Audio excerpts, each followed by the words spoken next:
नमस्कार, good morning. क्या खरीदें क्या बेचें में आपका बहुत बहुत स्वागत है। नए हफ्ते की शुरुआत है, हफ्ते का पहला कारोबारी दिन है, लेकिन बीता हफ्ता मार्केट्स के लिए बहुत अच्छा नहीं रहा है। बीते 3 दिन से मार्केट्स में लगातार कमजोरी, लगातार गिरावट देखने को मिल रही है। 14 दिन का एक तरफा हमने तेजी का दौर देखा था और उसके बाद मार्केट्स में अब कमजोरी देखने को मिल रही है। क्या ये हफ्ता भी कमजोरी वाला होगा या मार्केट्स में रिकवरी देखने को मिलेगी? क्योंकि काफ़ी सारे अहम इवेंट्स हैं जो कि इस हफ्ते में प्ले आउट होने वाले हैं, उसका इंपैक्ट मार्केट्स पे देखने को मिलेगा। तो मार्केट्स में इस हफ्ते आपकी रणनीति कैसी होनी चाहिए, कैसे आपको ट्रेड करना है, कैसे रणनीति बनानी है, इस पर बातचीत करने के लिए हमारे साथ sharadmishra.com के promoter and CIO Sharad Mishra ji कार्यक्रम में शामिल हो चुके हैं। Good morning sir, welcome to Money 9। Thank you, Sandeep ji. Thanks for inviting me on the show. 14 दिन से सर हमने देखा मार्केट्स में लगातार तेजी हो रही थी, लेकिन बीते 3 दिन देखे तो लगातार गिरावट भी देखने को मिल रही है। तो एक तरफा तेजी पहले 14 दिन की और उसके बाद अब 3 दिन की जो गिरावट है वो मार्केट्स में आती हुई नजर आ रही है और गिरावट भी कोई छोटी मोटी नहीं देखने को मिल रही है। शुक्रवार का सेशन अगर आप देखेंगे तो मार्केट्स में निफ्टी में फॉर दैट मैटर ऑलमोस्ट 300 अंकों के आसपास की, सेंसेक्स में 1000 अंकों से ज़्यादा की गिरावट देखने को मिली। बैंक निफ्टी में भी छोटा नहीं, 900 पॉइंट के आसपास का फॉल हमने शुक्रवार के सेशन में बनता हुआ दिखा है। गिरावट इतनी बड़ी थी कि 23 अगस्त के बाद पहली बार हमने देखा कि निफ्टी की 25,000 का जो की साइकोलॉजिकल लेवल है उसके नीचे जाके क्लोजिंग देखने को मिली। बैंक निफ्टी भी इसी दिन के बाद हमने देखा पहली बार 51,000 का जो लेवल है उसके नीचे जाके बंद हुआ। अगर आप हाई से देखें, क्योंकि बाजार में जब शुरुआत हुई थी तो हमने देखा था कि बाजार थोड़े टाइम के लिए हरे निशान में भी था, तो 25,168 के आसपास का इंटरडे हाई था। वहां से निफ्टी में 300 अंकों से ज़्यादा की कमजोरी या फिर गिरावट जो है इंटरडे बेसिस पे हमने आती हुई देखी है। तो मार्केट्स में सर अब कैसे स्ट्रैटेजाइज करना है, क्योंकि इंडिया विक्स हमने देखा फ्राइडे को भले ही इतनी बड़ी गिरावट आई लेकिन 5% से ज़्यादा की मजबूती वहां देखने को मिली। 25,000 का जो साइकोलॉजिकल लेवल है वो भी निफ्टी पर टूट गया है। क्या अब यही रेजिस्टेंस के तौर पर काम करेगा इस हफ्ते की, जहां तक बात है? देखिए, अगर आप बैंक निफ्टी को देखिए तो 11 सितंबर की जो एक्सपायरी है उसका ट्रेडिंग जोन बेसिकली 51,020, 51,090 से ऊपर की तरफ 51,870, 960। ये जो 940 पॉइंट का जोन है 1.85% का, इस जोन में 51,400, 500 के कॉल पुट राइटर का बेस बना हुआ था ऊपर और नीचे। इसी जोन में बेसिकली ट्रेडिंग एंटिसिपेट कर रहा था मार्केट। बैंक निफ्टी को मैं स्पेशली डिस्कस कर रहा हूं क्योंकि वहां सबसे बड़ा ब्रेकडाउन वहीं पर ही है। निफ्टी में बाद में बात करूंगा। देखिए सर, अगर आप देखें तो जिस तरह का प्राइवेट जॉब्स डेटा है यूएस में, अभी नॉन फॉर्म पेरोल डेटा आना है, तो नीचे रिएक्शन आया बाजार के अंदर। शॉर्ट्स पहले से बैंक निफ्टी में बने हुए थे, तो वो हमें एक पुल बैक एक हमें सेल ऑफ देखने को मिला। लेकिन मुझे पूरा भरोसा है, जो जिस तरह का डेटा अभी बना हुआ है, मुझे लगता है शायद मंडे को एक गैप अप ओपनिंग 51,020, 51,090 के ऊपर बनती हुई दिखाई देगी।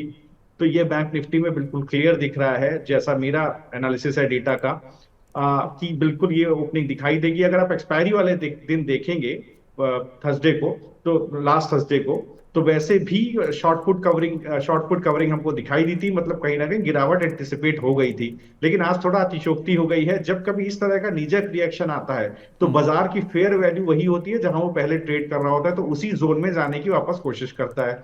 तो वो जोन क्या है? वो जोन है 51,240, 290 ऊपर का सपोर्ट जो काम कर रहा था बैंक निफ्टी के अंदर। तो मेरा एंटिसिपेशन ये है कि शायद गैप अप ओपनिंग मंडे को देखने को मिले और धीरे धीरे अब रेजिस्टेंस कहां बनता हुआ दिखाई देगा, उसी 51,240, 290 के जोन में, क्योंकि 51,300 का कॉल राइटर मजबूती से प्लेस है। तो पहले तो ये समझें कि निफ्टी में बैंक निफ्टी में गैप अप ओपनिंग की तैयारी है। दूसरा, अगर आप निफ्टी को देखें तो देखिए जो ट्रेडिंग जोन इस वीक का था, अगर आप देखेंगे तो मुझे लगता था कि जो 12 तारीख के लिए जो ट्रेडिंग जोन डिसाइड हुआ था वो बेसिकली आना चाहिए था समवेयर आपका नीचे की तरफ 24,915, 25,040, ऊपर की तरफ 25,390, 415। तो ये जो जोन था, और ऊपर 280, 333 पर वैसे भी 3 दिन जबरदस्त रेजिस्टेंस बन गया था, कॉल राइटर प्लेस थे। आज थोड़ा सा अतिशोक्ति हो गई, 24,915, 25,040 भी टूट गया। तो पुट राइटर यहां पर भी आउट ऑफ मनी चला गया। जैसे बैंक निफ्टी भी देखिए put writer out of money है 25,000 का, 25,000 का निफ्टी के अंदर put writer out of money है। ये गैप अप ओपनिंग देगा मंडे को 25,040 के ऊपर और सस्टेन करेगा। अब इसके बाद रेजिस्टेंस कहां बनता है? वही रेजिस्टेंस है 25,830, 333। तो यहां पर जो है ट्रेडिंग होगी। अगर आप चाहें तो मुझे लगता है बैंक निफ्टी का कॉल जितना मैं एंटिसिपेट कर पा रहा हूं, 51,000 का call, out of the money call, मुझे लगता है सर 25 सितंबर का करीब 7, अभी भाव है 586, ये 740 के ऊपर खुलेगा। तो आप देखिएगा 1140 तक जाने की संभावना रहेगी। सिमिलरली निफ्टी में भी आप देखिए 25,000 का जो आपका ऑटो मनी कॉल ऑप्शन है जो अभी 276 के भाव पे कर रहा है, मुझे लगता है शायद 348 350 के ऊपर खुलेगा और धीरे धीरे ट्रेड करके 480 की तरफ जाएगा। तो ये नीजक रिएक्शन जब कभी आता है संदीप जी, तो बिल्कुल मान करके चलिए बाजार उसी फेयर वैल्यू में पहुंचता है जहां वो था। तो ये हमने पहले भी देखा हुआ है। तो मेरा एनालिसिस कहता है कि मंडे को गैप अप ओपनिंग, आज एक गैप अप ओपनिंग सर देखने को हमको मिल जाएगी। तो 3 दिन की गिरावट से राहत मिल सकती है और आज हो सकता है कि एक गैप अप ओपनिंग मार्केट्स में देखने को मिले, ऐसा एक्सपेक्टेड है। और 51,000 का जो कॉल है 25 सितंबर का बैंक निफ्टी की एक्सपायरी का 586 के आसपास है, ये 1140 तक जाता हुआ नजर आ सकता है। और निफ्टी का 25,000 का कॉल जो कि 276 पे है, ये 350 के ऊपर जाता हुआ दिख सकता है और इसमें 480 रुपये की तैयारी हो रही है। ये भी मंथली है सर, जो कॉन्ट्रैक्ट है 25,000 वाला? मंथली है सर, बिल्कुल, क्योंकि वीकली इसलिए नहीं है क्योंकि वीक में क्या होगा, थीटा डिके हो सकता है अगर बाजार कंसोलिडेट हो गया, एक बड़ा मूव आया, जब कभी बड़ा कैंडल बनता है, वॉलेटिलिटी, बिगेस्ट वॉलेटिलिटी, जब बड़ी वॉलेटिलिटी आती है उसके बाद बाजार कंसोलिडेट होता है, तो उसमें क्या होगा, आपका प्रीमियम डिके हो जाएगा सर, आप अटक जाएंगे और आपको कॉल बाय, इसलिए वीकली एक्सपायरी का नहीं करना है, मंथली एक्सपायरी का करना है। परफेक्ट सर, ठीक है। तो सेक्टरल रुझान की अब चलते हैं। और फ्राइडे को हमने देखा था सर, सारे ही सेक्टर लाल निशान के साथ बंद हुए। अगर आप इंडिया विक्स को छोड़ दें, बाकी सब सेक्टर्स में हमने लाल निशान के साथ ही क्लोजिंग बनती हुई। सबसे ज़्यादा जो सेक्टर गिरे हैं उसमें आप देखिए पीएसयू बैंक्स हैं, तेल गैस हुआ, पीएसयू तबका है, कैपिटल गुड्स इंडेक्स, ये सबसे ज़्यादा टूटते हुए देखें। और इसके अलावा भी कुछ सेक्टर्स है, इसमें एनर्जी हुआ, निजी बैंक हुआ, इंफ्रा, फाइनेंशियल जिसे हम एनबीएफसीज के नाम से जानते हैं, और ऑटो इंडेक्स भी गिरावट की चपेट में ही आता हुआ नजर आया भी है। निफ्टी के आप एडवांस डिक्लाइन को देखेंगे तो 50 में से 43 शेयर गिर के बंद हुए, केवल 7 शेयर ऐसे थे जो कि मजबूती के साथ बंद हुए। गिरने वाले शेयरों में देखेंगे तो एसबीआई, बीपीसीएल इनफैक्ट कुछ ऐसी खबरें भी हैं, न्यूज़ फ्लो भी हैं कि शायद एक रेट कट की तैयारी सरकार कर रही है पेट्रोल डीजल की, तो शायद उसका इंपैक्ट था। आईसीआईसीआई बैंक, एनटीपीसी, ये भी निफ्टी के टॉप लूजर थे। और अगर आप गेनर्स की बात करें, जो 7 शेयर जब मैंने बताए जो कि बढ़त के साथ बंद हुए, इसमें एशियन पेंट्स था, कंज्यूमर स्टॉक्स हैं, बजाज फाइनेंस क्योंकि आईपीओ वाली खबर है, बजाज हाउसिंग फाइनेंस के, और जेएसडब्ल्यू स्टील, इनमें कुछ पॉजिटिव हल्की फुल्की हमने जो क्लोजिंग है वो बनती हुई देखी भी है। तो तेल गैस सर, और इसके साथ साथ जो कैपिटल गुड शेयरों में गिरावट बनती हुई दिख रही है, क्या ये गिरावट खरीदारी करने का मौका है या अभी इनसे दूर रहना चाहिए? क्योंकि गेल हुआ, रिलायंस हुआ, बावजूद इसके कि 1:1 का एक बोनस इशू का भी ट्रिगर इसके साथ जुड़ा हुआ है। ओएमसीज की खबर मैंने आपको बताई, कमिंस हुआ, बीएचईएल तो 3.5% गिर के बंद हुआ, एलएनटी में भी प्रेशर था। क्या करना चाहिए सर? जी, तो देखिए, अगर आप देखेंगे तो सबसे ज्यादा बेहतरीन रुझान मुझे दिखाई दे रहा है केमिकल्स में। केमिकल्स में बहुत अच्छा बिल्डअप बना हुआ है। अगर आप ऑयल एंड गैस में देखें तो गुजरात गैस है, जीएसपीएल है, एमजीएल है, ये तीनों बुलिश हैं। इस वीक में भी मुझे लगता है कि पूरे वीक में अच्छा चलेंगे। और अगर केमिकल स्पेस में आप बात करें तो यहाँ पर एक अच्छा ट्रैक्शन आपको देखने को मिल सकता है, यहाँ पर नजरिया बनाना चाहिए। मुझे लगता है सर गुजरात फ्लोरोकेम में एक अच्छा ब्रेकआउट है, चलेगा। पिडलाइट है, एथर इंडस्ट्री में बहुत अच्छा एक बिल्डअप बना हुआ है, सोलर इंडस्ट्री है, पीआई इंडस्ट्री है, अल्काइल अमीन और लक्ष्मी ऑर्गेनिक्स, ये कुछ एक स्टॉक है। तो सेक्टोरली देखें तो मुझे सबसे अच्छा दिखाई देता है कहीं ना कहीं केमिकल्स में एक बहुत अच्छा बिल्डअप सर देखने को मिल रहा है। ओके, तो केमिकल्स में काफ़ी अच्छा बिल्डअप होता हुआ दिख रहा है। बाजार भले ही कमजोर है लेकिन केमिकल स्टॉक्स अच्छा परफॉर्म करते हुए नजर आ रहे हैं और यहाँ पे आप चाहें तो तेज़ी की पोजीशन बना के चल सकते हैं। इसके अलावा सर, कोई भी शो होता है या कोई भी जब भी मार्केट की बात होती है, पीएसयू शेयरों की बात ना हो तो फिर डिस्कशन पूरा नहीं होता है। पहले मैं केवल जो डिफेंस और रेलवे से जुड़े हुए पीएसयू हैं उनकी बात आपसे करना चाहूँगा, खासतौर पे मझगांव डॉक, जीआरएससी, जहाँ पे आपने पिछले हफ्ते जब हमारी बात हुई थी तो आपने कुछ खरीदारी करने की राय दी थी। अच्छे चले भी थे वो शेयर, आपके टारगेट ऑलमोस्ट अचीव भी हुए थे। आरवीएनएल, इरकॉन, ये भी कुछ और स्टॉक्स हैं जो कि फ्राइडे के सेशन में काफ़ी ज़्यादा गिरते हुए नजर आए। इनफैक्ट जो तेज़ी बनी थी उसके बाद 2 दिन से लगातार इनमें गिरावट का दौर देखने को मिल रहा है। इस गिरावट को आप कैसे रीड कर रहे हैं सर? बजट के बाद लगातार गिरे, उसके बाद लोअर लेवल से इनमें रिकवरी देखने को मिली, रिकवरी छोटी ही थी, ज़्यादा लास्ट नहीं करी, और फिर से हायर लेवल्स पे प्रेशर देखने को मिल रहा है। अब क्या करना है सर पीएसयू, डिफेंस और रेलवे स्टॉक्स में? जी, तो देखिए बिल्कुल, यहाँ पर अगर आप देखिए मझगांव डॉक को भी देखिए तो एक ब्रेकडाउन हमें देखने को मिला है। ये नीजक रिएक्शन है बाजार का, जिस तरह का देखिए पुल बैक आया, बाजार के अंदर एक रिएक्शन आया, तो स्टॉक कहीं ना कहीं सस्टेन नहीं हुआ। 4555 का टारगेट था, वही 4555 के आसपास से ही हमने देखा एक बार ब्रेकडाउन देखने को मिल रहा है। मुझे लगता है अभी भी एक बेस बना हुआ है, मझगांव डॉक है, एचएएल है, यहाँ बिल्कुल बने रहना चाहिए। मुझे लगता है कि थोड़ा सा ये स्टॉक कंसोलिडेट करेंगे, इसके बाद दोबारा ऊपर की तरफ चलेंगे। देखिए एक बात बहुत स्पष्ट है संदीप जी, कि देखिए यूएस में बहुत सारा इकोनॉमिक डेटा, मैक्रो डेटा आता है, उसके ऊपर बाजार वो रिएक्ट करता है। 25 जी। बेसिस पॉइंट का कट ऑलरेडी डिस्काउंटेड है जी। और करीब 90% मार्केट पार्टिसिपेंट मान करके चल रहे हैं। तो और मुझे लगता है कि किसी भी तरह का रिसेशनरी प्रेशर होता है तो शायद 50 बेसिस पॉइंट तक भी कट जा सकता है, और निफ्टी में बड़ा कट आने का चांस थोड़ा कम है। तो यहां पर आप देखिए, जैसे ही निफ्टी सस्टेन करेगा 25,000 के इस बार ऊपर, दोबारा आपको दोबारा एक बार डिफेंस और रेलवे के जो अच्छे काउंटर्स हैं और जो पीएसयू के अच्छे काउंटर्स हैं, वहां दोबारा एक बार आपको बुलिशनेस देखने को मिल सकती है। चलिए ठीक है, आप कह रहे हैं कि पीएसयूज चलेंगे, दोबारा चलेंगे और कंसोलिडेशन के बाद यहाँ पे चलते हुए दिखेंगे, और केवल बाजार में एक जो नीजक रिएक्शन है उस वजह से स्टॉक गिरते हुए नजर आ रहे हैं। तो मझगांव डॉक को आप कह रहे हैं कि अभी भी होल्ड कर सकते हैं, कोई ऐसी दिक्कत परेशानी वाली बात नहीं नज़र आ रही है। एडवांस डिक्लाइन देखें तो वो बिगड़ता हुआ नजर आया, क्योंकि स्मॉल कैप मिड कैप में हमने प्रेशर बनता हुआ दिखा।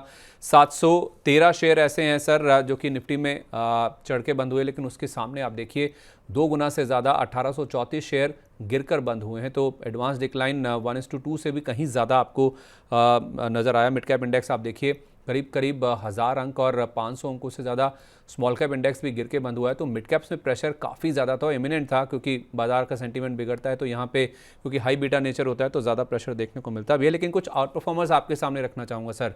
गॉडफ्रे फिलिप्स, इनकी एजीएम हुई थी और एजीएम में इन्होंने एक शेयर पर 2 बोनस शेयर देने की बात करी है। मिसिस बेक्टर्स का QIP का ट्रिगर है। ईज माई ट्रिप में भी कुछ खबरें हैं और मिंडा कॉप में भी हमने देखा काफ़ी अच्छा एक्शन शुक्रवार के सेशन में बनता हुआ दिखा है। आपने मुझे लास्ट टाइम याद है सर ऊना मिंडा रिकमेंड किया था। मिंडा कॉप और ये बाकी जो आउट परफॉर्मर्स हैं उन पर आपकी क्या राय होगी सर? ठीक। तो देखिए, मिंडा कॉप के अंदर आप देखिए तो एक हमें सैलॉफ थोड़ा सा देखने को मिला है, लेकिन बेस अभी भी बना हुआ है, करीब 537 के जोन में एक अच्छा बेस है।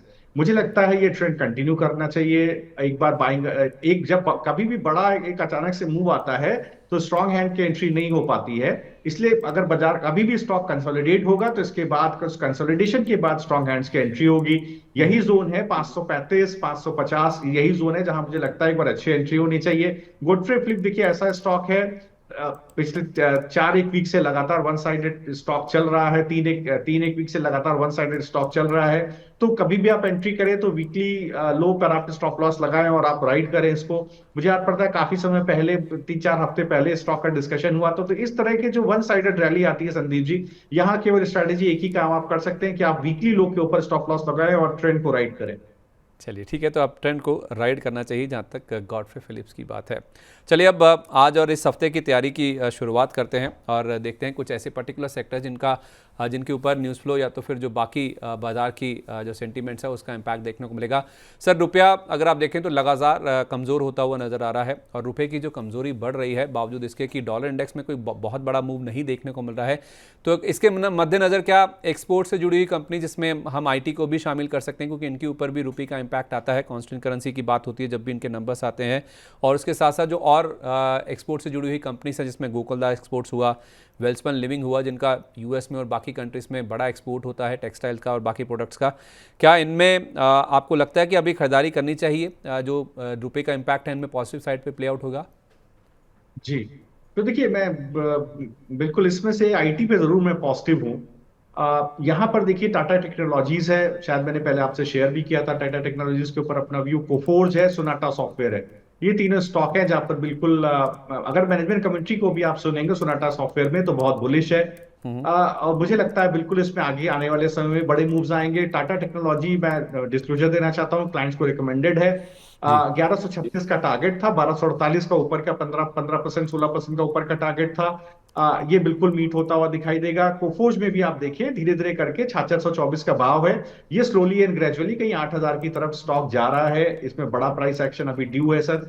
ये पहले भी जब NIT टेक्नोलॉजीज के नाम से जाना जाता था तो बेहतरीन इसके अंदर पहले भी मूव्स बने रहे हैं। अगर अभी भी आप देखेंगे तो अभी भी सोनाटा सॉफ्टवेयर के अंदर बहुत अच्छा मूव बना हुआ है। इस स्टॉक को बिल्कुल सर पकड़ना चाहिए। यहाँ पर आप मैं फंडामेंटल डिस्कस नहीं करूंगा, लेकिन काफी अच्छी मैनेजमेंट की कमेंट्री है। आने वाले समय में जबरदस्त मार्जिन एक्सपेंशन देखने को मिलेगा। काफी बड़े काफी बड़े कॉन्ट्रैक्ट्स हैं कंपनी के पास, right from BFSI to AI to different verticals, from US to Australia. मुझे लगता है यहां पर भी एक बड़ा मूव बनने की तैयारी हो रही है सर। 832 का टारगेट है, करंट भाव से भी 20% के ऊपर का टारगेट मैंने दिया हुआ है। ये तीनों ही स्टॉक्स क्लाइंट्स को रिकमेंडेड है सर। तो टाटा टेक, कोफोर्ज और उसके साथ साथ सोनाटा सॉफ्टवेयर, ये आईटी पैक्स है और इनफैक्ट रुपए की कमजोरी के चलते इनमें आप चाहें तो पोजीशंस बना के चल सकते हैं। टारगेट आपके साथ शेयर किए भी गए हैं। लेकिन सर इसके अलावा अगर आप देखेंगे तो Vodafone Idea to be precise और उसके साथ साथ टेलीकॉम एज अ पैक, क्योंकि एक रिपोर्ट आई थी गोल्डमैन सैक्स की, काफ़ी सारे स्टॉक्स को उन्होंने डाउनग्रेड किया है। खासतौर पे जहां तक वोडाफोन आइडिया की बात है, हालांकि टारगेट प्राइस को हल्का सा ऊपर की ओर रिवाइज किया गया, लेकिन टारगेट बहुत छोटा है, ₹2.30 पहले था, अब उसे बढ़ाकर ₹2.5 किया गया है। लेकिन अभी भी जो बेरिश स्टैंस है उसको बरकरार रखा गया है। तो वर्स्ट केस में ₹2.5 तक ये शेयर जा सकता है, ऐसा गोल्डमैन सैक्स की रिपोर्ट बताई गई है।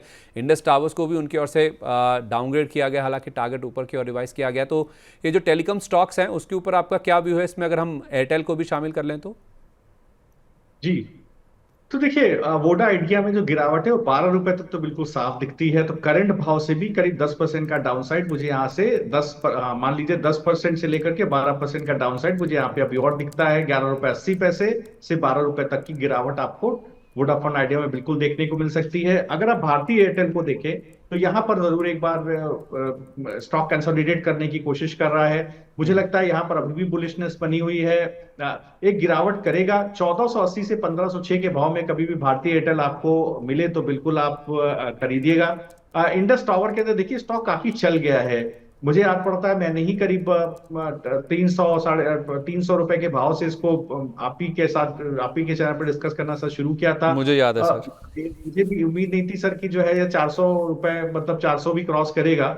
तो टारगेट वही 400 420 का ही था। तो इसने ऑलमोस्ट हाई जो है 458 का दिया है सर। तो देखिए यहाँ पर अभी भी बुलिशनेस बनी हुई है। मुझे लगता है धीरे धीरे 550 की तरफ जाएगा। कोई भी कुछ भी रिपोर्ट देता रहे उससे मार्केट पार्टिसिपेंट को खास फर्क नहीं पड़ता सर। स्टॉक मार्केट पार्टिसिपेंट के बिहेवियर पे चलता है। तो प्राइस एक्शन पे ऐसा कुछ मुझे खास डेंट दिखाई नहीं दे रहा है अभी भी। अगर आप देखेंगे तो स्टॉक 5 और 10 वीक एक्सपोनेंशियल मूवी एवरेज से बेहतरीन सपोर्ट ले रहा है। 400 के पास बेहतरीन बाय ऑन डिप्स का सपोर्ट है सर। देखिए 480 और 550 ये दो टारगेट इसके बिल्कुल इंटैक्ट हैं। थोड़ा साल 1.5 साल का समय देंगे तो आपको 550 भी इसमें देखने को मिल जाएगा। तो आप कह रहे हैं सर 480 550 के टारगेट अभी भी इंटैक्ट है, इंडस टावर्स के 400 के आसपास खरीदना है, क्योंकि अभी मैं जो भाव देख पा रहा हूँ 423 के आसपास का है, डिप्स पे लें 400 के जी जी, आसपास। बिल्कुल सर। तो 400 के बाद देखिए इसका बेस बना हुआ है। 400 के पास इसको खरीदिएगा आप। उसके अलावा अगर आपको हो तो नीचे की तरफ जो जो बेसिकली जुलाई का एक बेस बना हुआ है करीब 390 का, वहां स्टॉप लॉस रख लीजिए। ₹10 का स्टॉप लॉस है। आप धीरे धीरे देखेंगे स्टॉक सेटल करके 480 की तरफ दोबारा चलता हुआ दिखाई देगा। ठीक है, 1 से 1.5 साल का समय दे दीजिए। 550 की तैयारी कर रहा है इंडस टावर्स का शेयर, 400 के आसपास लें, ₹10 का स्टॉप लॉस लगा लें, ₹390 के आसपास का। तो ये तो हो गया आपका टेलीकॉम सेक्टर पे व्यू। पावर पीएसयूज की बात करें, हमने डिफेंस और रेलवे की तो बात कर ली, पावर पीएसयूज भी काफ़ी ज़्यादा लाइमलाइट में है। पावर सेक्टर की डिमांड ओवरऑल देखा जाए तो काफ़ी स्ट्रांग है। एनएचपीसी हुआ, एसजेवीएन, आरईसी, पीएफसी। मुझे याद है सर पिछली बार भी आपने डिस्कस किया था जब पीएसयूज में मैंने सवाल पूछा था आपसे, तो आपने कहा था कि पावर सेक्टर में जरूर कुछ स्टॉक्स हैं जिनको कंसिडर किया जा सकता है। अब क्या व्यू है सर ये जो गिरावट हुई है उसके बाद? जी, तो देखिए अभी भी मैं आरईसी पीएफसी पे काफी बुलिश हूँ। क्योंकि देखिए काफी सस्ते स्टॉक है अभी भी। देखिए काफी सस्ता स्टॉक है और कई बार इसके फंडामेंटल हम लोग डिस्कस कर चुके हैं। बेहतरीन निम्स कंपनी क्लॉक कर रही है। मुझे लगता है कि आने वाले समय में भी स्टॉक में तेजी बनी रहेगी। मुझे लगता है करीब 690 तक का अपसाइड आरईसी में बिल्कुल साफ दिख रहा है सर। ये इसका एक बेस बना हुआ है 580 के पास।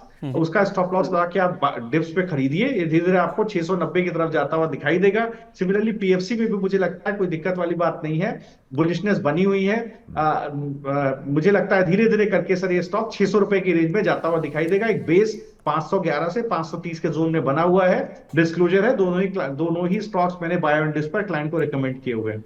चलिए ठीक है, तो पावर स्पेस में या खासतौर पे पावर पीएसयूज में आरईसी पीएफसी पर अभी भी बुलिशनेस बरकरार है। यहाँ पे जो टारगेट्स हैं वो आपके साथ शेयर कर दिए गए हैं। त्योहारी सीजन की शुरुआत हो चुकी है सर। रक्षाबंधन से हमारे भारत में जो त्योहारों का सीज़न है उसकी शुरुआत होती है। शुक्रवार को गणेश चतुर्थी भी थी और अब हम देख रहे हैं कि आगे और भी ज़्यादा जो त्यौहार हैं वो आते हुए दिखेंगे। तो उस दौरान हम देखते हैं कि कंज्यूमर्स की ओर से जो डिमांड है वो काफ़ी स्ट्रांग देखने को मिलती है। तो दो सेक्टर्स खासतौर पे जो कंज्यूमर ड्रिवन है, एक तो कंज्यूमर ड्यूरेबल हुआ और दूसरा एफएमसीजी। यहाँ पर हम देख रहे हैं कि कुछ एक्टिविटी बनती हुई दिख रही है।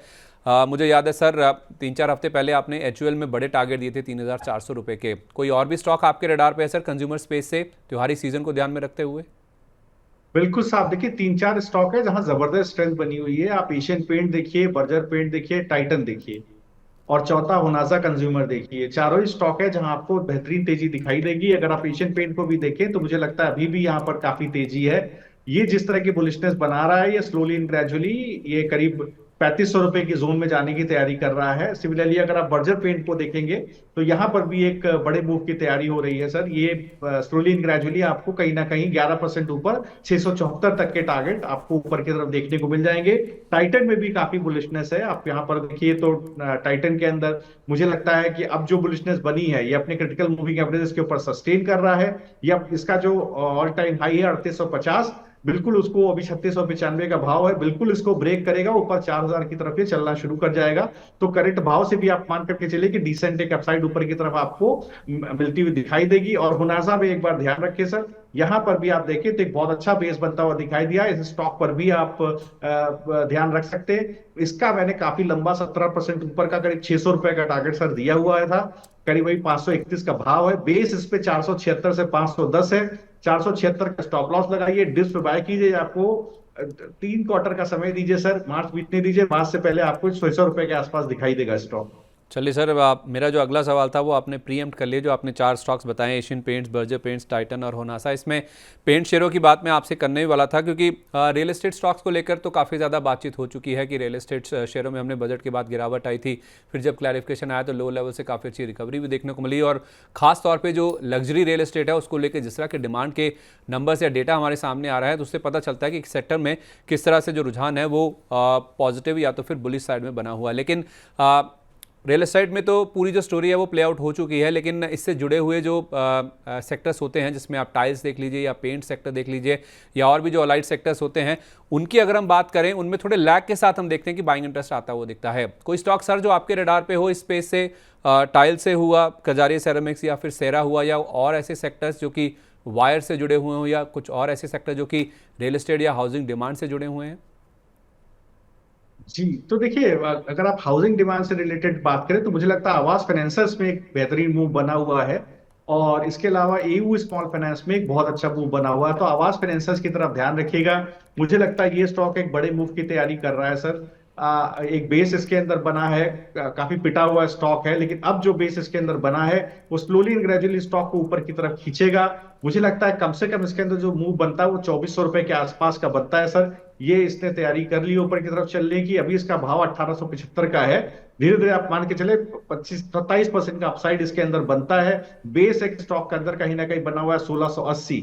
इसके अलावा आप ध्यान दीजिए कि आप ब्रिगेड इंटरप्राइजेस पे ध्यान दीजिए। ब्रिगेड इंटरप्राइजेस को देखिए, यहाँ पे सर एक बहुत अच्छा मूव आपको दिखाई देगा रियल्टी के अंदर।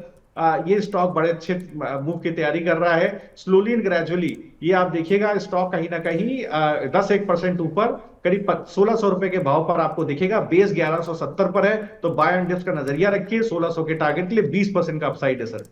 ओके, तो रियल एस्टेट और रियल एस्टेट से जुड़े हुए सेक्टर्स की बात करें तो उसमें आवास फाइनेंसर्स और उसके साथ साथ ब्रिगेड एंटरप्राइजेस, इनमें काफ़ी ऊपर की और जो टारगेट्स हैं वो आते हुए नजर आ सकते हैं। बाय ऑन डिप्स की रणनीति आप इन स्टॉक्स पे अपना के चल सकते हैं। सर, ग्लोबली हम कनेक्टेड हैं और आपने भी शो की शुरुआत में कहा था कि ग्लोबली जिस तरह से डेटा आ रहा है यूएस से और चाइना से, जिस तरह के नंबर्स आ रहे हैं, उसका इम्पैक्ट हम देखते हैं कि मेटल सेक्टर पे काफ़ी ज़्यादा देखने को मिलता है। और क्योंकि पहले चाइना में दिक्कत थी और यूएस में भी अब तो रेट कट की बात होने लगी है, तो माना जा रहा था वहाँ पे भी अगर जो लैंडिंग है वो हार्ड हो गई या फिर इकोनॉमी के ऊपर इम्पैक्ट ज़्यादा आया तो उस वजह से हमने मेटल शेयरों पे काफ़ी ज़्यादा प्रेशर बनता हुआ देखा। और इंडियन स्टील इंडस्ट्री की जहाँ तक बात है तो वैसे भी डंपिंग काफ़ी ज़्यादा होती है, उससे भी इंडस्ट्री काफ़ी परेशान है। तो मेटल सेक्टर को लेकर सर ओवरऑल अगर अपना आउटलुक अगर आप शेयर कर पाएँ, और इस सेक्टर में कोई चुनिंदा स्टॉक्स जो आपको पसंद हो। बिल्कुल सर, मैं आपको एक स्टॉक देता हूँ, ये बड़े रैली की तैयारी कर रहा है सर।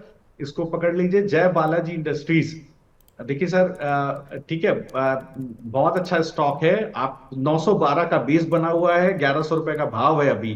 बाय ऑन डिप्स की स्ट्रेटेजी बनाइए, 20% ऊपर का टारगेट 1320। और मुझे लगता है इसके ऊपर भी इसके अंदर कुछ समय में टारगेट आने वाले हैं। मुझे लगता है धीरे धीरे करके 1500 रुपए की तरफ जाएगा। तो बिल्कुल सर यहाँ पर ध्यान लगाइए, ये स्टॉक बेहतरीन तेजी में है। चलिए, तो मेटल सेक्टर से जय बालाजी इंडस्ट्रीज 1100 रुपये के आसपास है। इसमें बाय ऑन डिप्स की रणनीति आप अपनाइए। 1320 रुपये पहला टारगेट है, उसके बाद 1500 तक के जो लेवल्स हैं वो देखने को मिल सकते हैं। 14 दिन की तेज़ी सर हमने एक तरफा देखी, उसके बाद अब जो 3 दिन की गिरावट है, ऑलमोस्ट 14 दिन की जो तेज़ी है उसे इसने ईट अप कर लिया, या तो फिर कहते हैं ना कि आपके टेक्निकल भाषा में इनगल्फ कर लिया है पूरी तरह से। तो ये जो गिरावट हो रही है बाजार में, जैसे आप साउंड कर भी रहे हैं सर कि बाय ऑन डिप्स की रणनीति अपनानी चाहिए, तो कोई अगर लॉन्ग टर्म के लिए बाजार में प्ले करना चाहता है, मैं इसलिए भी पूछ रहा हूं सर आपसे क्योंकि हमारे कई सारे दर्शक हैं जो कि ये बोलते हैं कि ट्रेडिंग के नज़रिए से या फिर शॉर्ट टर्म या फिर स्विंग ट्रेडिंग के लिहाज से जरूर बातचीत होती है, लेकिन लॉन्ग टर्म की इन्वेस्टिंग के हिसाब से कोई भी बातचीत नहीं करता है। तो अगर कोई लंबी अवधि के लिए खरीदारी की तैयारी कर रहा है, अल्ट्रा लॉन्ग टर्म का जिसका व्यू है, क्या उसके लिए ये बाजार में एंटर करने का काफ़ी अच्छा मौका है? और अगर हाँ, तो फिर आज के लिए, इस हफ्ते के लिए या फिर लॉन्ग टर्म के लिए कोई स्टॉक जो आपके रडार पे हो सर? बिल्कुल साहब, दो स्टॉक मैं आपको देता हूं, बिल्कुल वहां पर आप नजर बनाएं। पहला है स्टर्लिंग विल्सन रिन्यूएबल एनर्जी। देखिए साहब, पहला फर्स्ट क्वार्टर के ऑर्डर बुक देखिएगा, 2170 करोड़ की बेहतरीन नई ऑर्डर बुक है। इंटरनेशनल ऑर्डर $140 बिलियन का है। ईपीसी बिजनेस में एक अच्छा ऑर्डर बुक करीब 1000 करोड़ की बनती हुई दिखी है। जो solar plus battery energy storage system का इंस्टॉलेशन है रिलायंस के लिए, गुजरात में कंप्लीट हो गया है। मैनेजमेंट बेहतरीन कॉन्फिडेंट है कि साहब ये साल नया ऑर्डर इनफ्लो 8000 करोड़ का आने वाला है। Top line 78% Y first quarter में बढ़ते हुए दिखाई दी है। जो नेट डेट है 97 करोड़ का, वो इंडेमनिटी के 900 करोड़ रुपए आने हैं, उससे नेट डेट और जो टर्म डेट पेमेंट्स है वो खत्म हो जाने वाले हैं। रेवेन्यू गाइडेंस इस साल में ही करीब 8000 करोड़ का है सर।